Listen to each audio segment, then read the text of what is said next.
this is an iHeart podcast. Guaranteed human.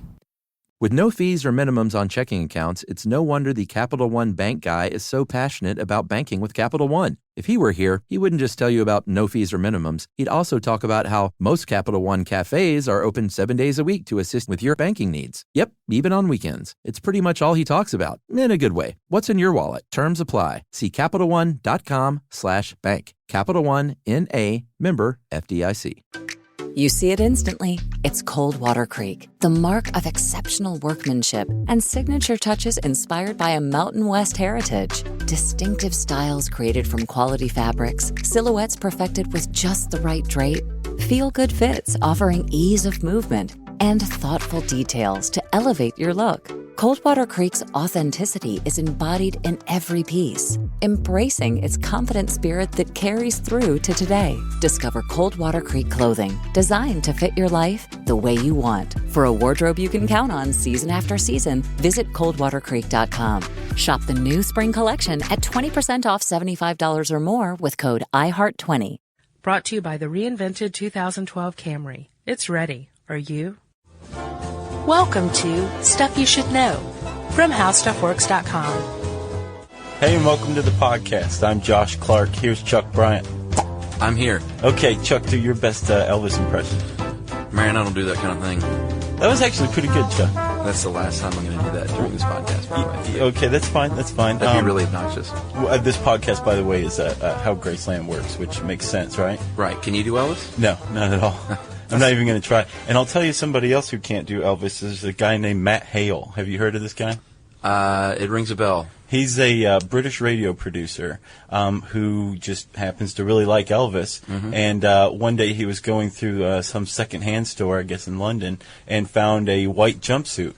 And his next thought was, well, gee, I guess I'll go spend the next year touring the world dressed as Elvis. And he did. Right. The problem, and he's been everywhere. He's been to, like, Brazil. He was there for Carnival. He's been to Ireland, Holland, the U.S. I'm not entirely certain what cities he visited in the U.S. As an impersonator. Yeah. Did he? And no, not necessarily as an impersonator, dressed as Elvis. It's a tribute to the king. So he just travels as Elvis. Yeah.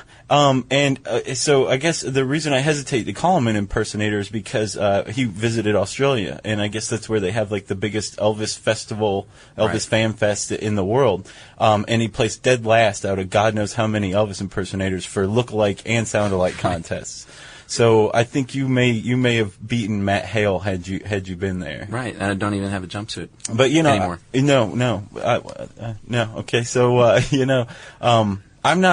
don't know that much about Elvis, so I've never been that big of a fan. I know it's kind of sacrilege to say that in certain quarters, but hey, this is me. Take me as I am. Right. Right. So you know much more about Graceland Elvis than I do. Right? I did. Well, I wrote the article, and I've been to Graceland. You've been there. Were you able to finagle a free trip to Graceland for research before you wrote the article? No, I'd been there before though, so that helped a lot. My family, actually, my mom's family is from Memphis, so. Oh, okay. So I'm sure sure you've a couple been there of times growing up. Probably camped there as a Boy Scout in the front lawn, right? No. No. No. So, all right. So, Chuck, tell the readers who haven't been to Graceland like me, what is it like when you walk in that front door? Is the spirit, is the stank still there?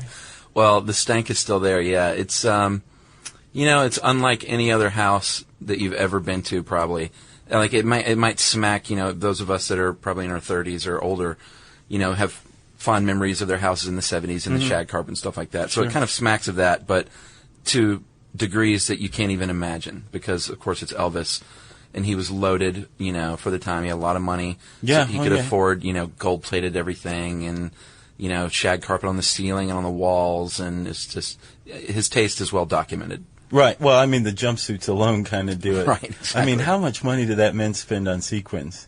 Yeah, I don't have that. I've got a lot of statistics, but I don't have that one. Throw one out at me. What's the best one you got? Well, if we're talking Graceland, he bought the house for a total of $102,500. Yeah. In 1957. And originally it was already purchased by the YMCA, and he tripled that number just to get the house. He edged him out, didn't he? Yeah, big time. I wonder what the YMCA thinks of Elvis, at least the Memphis chapter. Yeah, I don't know.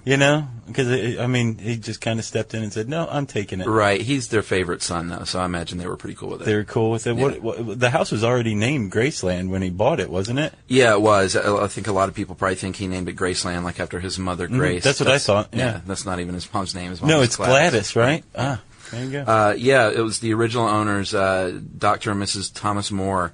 I think it was the great aunt, Grace Toof, Toof, is who it was named after. I gotcha. On the 14 acres there, just south of downtown Memphis. So take us on a little mini tour. I know, just from pictures I've seen, really the only extravagance that I know from an outdoor view are the gates.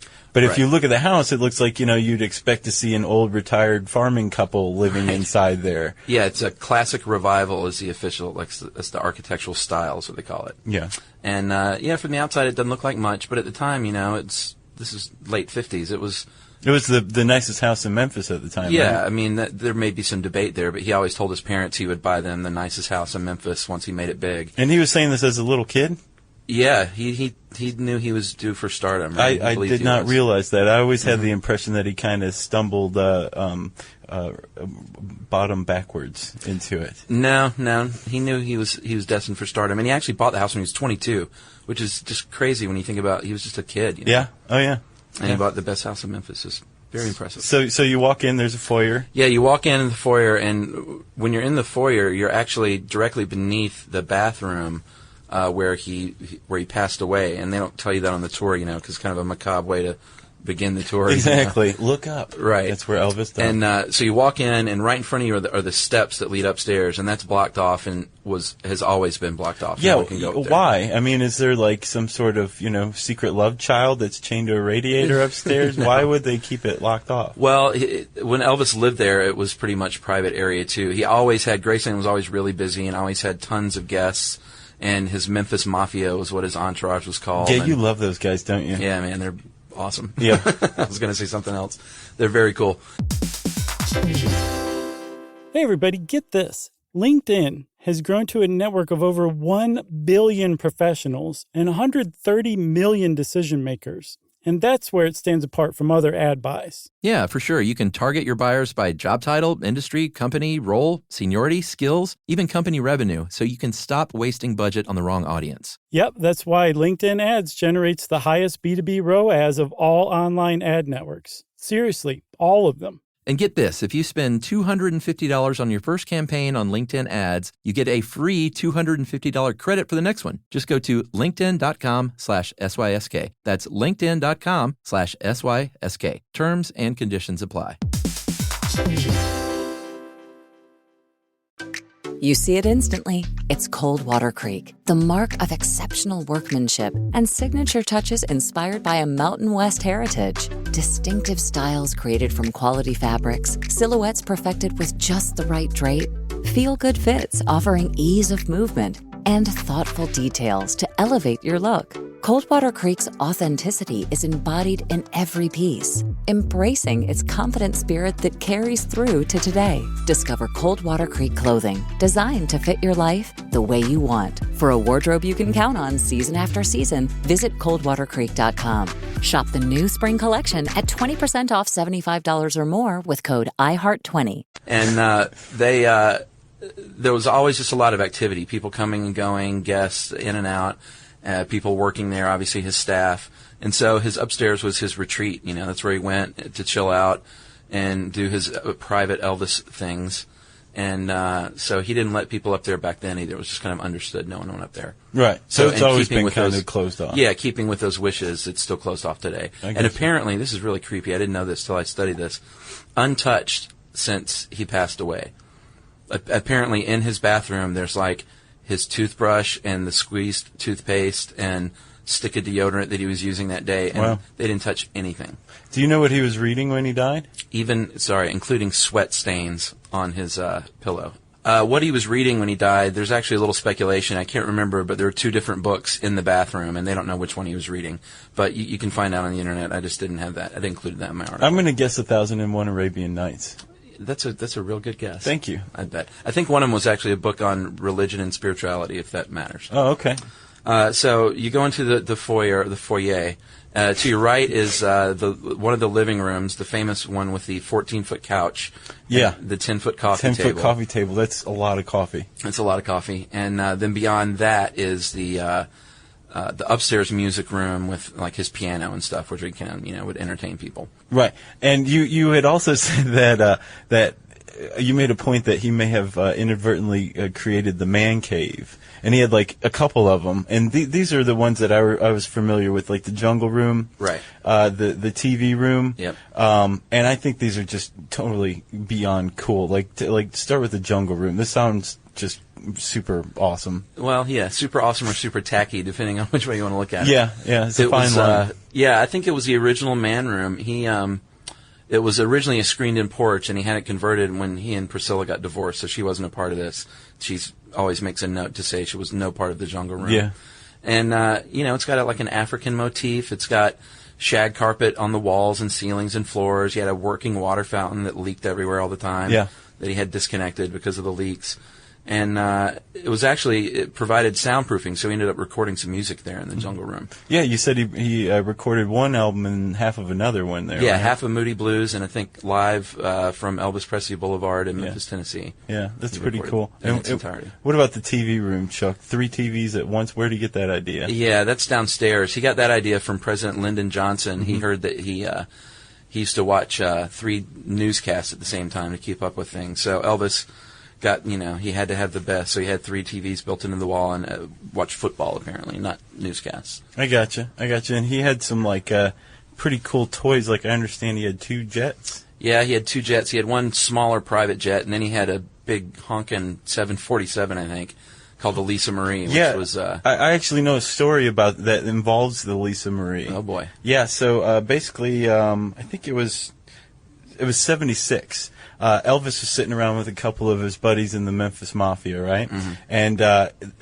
like a couple of years earlier, they'd been playing a show in Denver, and they went to eat at this restaurant called the Colorado Gold Mine Company. Right. And they had this sandwich called the Fool's Gold Sandwich. Oh, boy. Have you ever had one of these? No, but... One of my friends threw a birthday party for her husband, and she called it a very partially hydrogenated birthday. Uh-huh. And there was all this wonderful food, like ham dogs, right. That kind of burger that you serve on a Krispy Kreme donut as a bun. Oh, yeah. And she also made the Fool's Gold Sandwich. So it's like heavily buttered bread, peanut butter, jelly, and bacon. Yeah. And then you kind of grill it. It's the greatest thing you'll ever have in your life. So Elvis got his hands on one of these things. And the reason they were called Fool's Gold Sandwiches was because they were on an entire loaf of Italian bread. Wow. And they were meant for 20 people. Right, like the Subway, Elvis ate them. Sub. Right, exactly.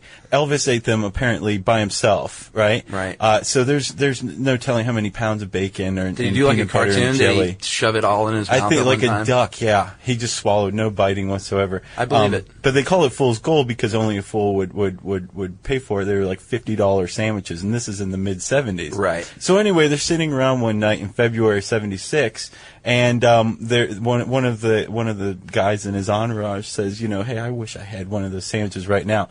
So Elvis calls up the restaurant in Denver, tells them that he wants I think 30 of them.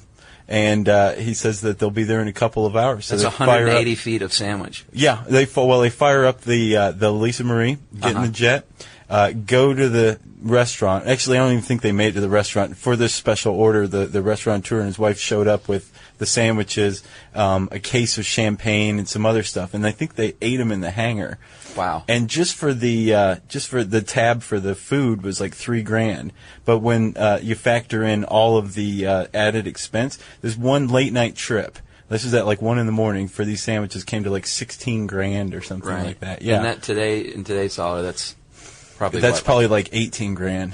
Yeah, at least. A lot more than that. At least. Well, if he hadn't done things like that, he may have ended up living instead of dying in his bathroom. Yeah, but would he have lived as interesting a life as he did? Well, maybe not. But one of the reasons that, it was well documented that he was on all these pills to keep him going all the time. And one of the reasons was he said he couldn't slow down because he had so many people he had to pay for. He had a huge staff, and he felt very beholden to them.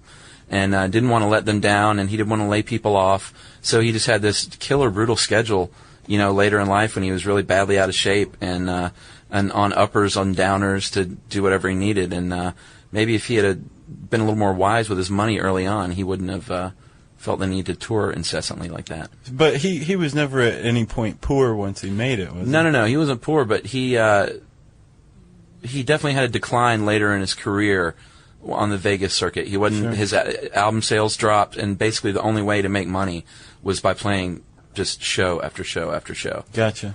So, speaking of pills, since you brought it up, I wasn't going to bring it up, but yeah, it's kind of tough to talk about older Elvis without the pills, right? Right. Did you know that he had that famous meeting with Richard Nixon? Yeah, I've seen the picture. You have? Uh-huh. Oh, I got a hold of some letters, right, that he wrote to Nixon, basically saying, I've gotten in with the hippies and the Weather Underground and the Black Panthers. They trust me. So why don't you make me an undercover Federal Bureau of Narcotics agent, and I can start busting, some hippie heads. Yeah. And apparently Nixon was like, that's okay, thanks. I appreciate the gesture. And finally, Elvis starts just hounding him until Nixon finally agrees to meet with him. Like a hound dog? Exactly. I was kind of hoping you'd let that one traipse by. And so they meet, and Elvis apparently gets very, very emotional, starts blaming the Beatles for, an anti-American sentiment. Right. He's just not very happy with the state of affairs in America, breaks down, weeps a little bit, hugs Nixon, and Nixon gives him an honorary badge, and Elvis gives Nixon a commemorative Colt 45 pistol. Right. And that was the famous photo? Is that when that was taken? Yeah, that famous meeting. He was wearing a cape, too. Yeah. He wore those capes a lot, didn't he? Well, he's sort of a crime fighter, I guess. I guess so, yeah. It worked well. A lot of people might think there's some irony there in that he was on massive amounts of prescription drugs. He actually looks like he was on something while he was meeting Nixon to become an undercover drug agent. Absolutely was, I think. Yeah. But the Memphis Mafia guys in some candid interviews years later said that Elvis very much drew a line between illegal drugs and prescription drugs. Mm-hmm. He thought, I'm getting them from my doctor, so that makes it okay. Right. And he hated drug pushers, didn't he? Yeah. Like he was a man. He loved his doctor, though. Yeah, I'll bet. Yeah. I'll bet. Who wouldn't? So, Chuck, you got anything else on Graceland? No, I just encourage people to go visit. It's a sight to be seen. It's the tour is well worth it. It's a lot of fun. And Elvis is buried in the back in the meditation garden, right? Yeah, right in the side yard there. He and his mother and father and grandmother are all buried there. He and his mother were originally buried somewhere else, but there was a lot of security issues, so his father, before he passed away, had them moved over. Well, I would strongly recommend first reading Mr. Chuck Bryant's How Graceland Works on HowStuffWorks.com before making the pilgrimage. And stick around to find out which article reminds Chuck of his college years right after this. Hey, everybody, get this. LinkedIn has grown to a network of over 1 billion professionals and 130 million decision makers. And that's where it stands apart from other ad buys. Yeah, for sure. You can target your buyers by job title, industry, company, role, seniority, skills, even company revenue, so you can stop wasting budget on the wrong audience. Yep, that's why LinkedIn Ads generates the highest B2B ROAS of all online ad networks. Seriously, all of them. And get this, if you spend $250 on your first campaign on LinkedIn Ads, you get a free $250 credit for the next one. Just go to linkedin.com/SYSK. That's linkedin.com/SYSK. Terms and conditions apply. You see it instantly. It's Coldwater Creek, the mark of exceptional workmanship and signature touches inspired by a Mountain West heritage. Distinctive styles created from quality fabrics, silhouettes perfected with just the right drape, feel-good fits offering ease of movement, and thoughtful details to elevate your look. Coldwater Creek's authenticity is embodied in every piece, embracing its confident spirit that carries through to today. Discover Coldwater Creek clothing, designed to fit your life the way you want. For a wardrobe you can count on season after season, visit coldwatercreek.com. Shop the new spring collection at 20% off $75 or more with code IHEART20. So thanks for sticking around. Chuck, which article reminds you of your college years? Well, Josh's article is called Are There Really Hallucinogenic Frogs? By Kristen Conger, staff writer. So you were doing what exactly in college? Well, I had a frog collection. Oh. Yeah. That is not what I was expecting you to say, Chuck. Well, I don't know what you're thinking of, buddy, but I had an extensive frog collection, and so this article just takes me back to the old days at UGA. Well, I think I can hardly be blamed. You've got the goatee. It makes you look kind of shifty, like you might engage in criminal acts here. Not there. me, brother. Yeah, well, you can check that article out and plenty of other odd frog and hallucinogen-related articles on HowStuffWorks.com. For more on this and thousands of other topics, visit HowStuffWorks.com. Let us know what you think. Send an email to podcast@HowStuffWorks.com. Brought to you by the reinvented 2012 Camry. It's ready. Are you? You see it instantly. It's Coldwater Creek, the mark of exceptional workmanship and signature touches inspired by a Mountain West heritage. Distinctive styles created from quality fabrics, silhouettes perfected with just the right drape, feel-good fits offering ease of movement, and thoughtful details to elevate your look. For a wardrobe you can count on season after season, visit coldwatercreek.com. Shop the new spring collection at 20% off $75 or more with code IHEART20. Ever feel like your bedroom's shrinking? Don't worry, you don't have to sell your favorite things to make space. With IKEA Bedroom Storage Solutions, think dressers, wardrobes, full closet systems, even storage boxes. You can keep it all. Your vintage band tees? Safe. Those limited edition sneakers? Plenty of room. And yes, your childhood teddy bear gets a spot too. Don't sell what you love, store it instead with IKEA Bedroom Storage Solutions. Shop now at ikea.us/bedroom storage. This is an iHeart podcast. Guaranteed human.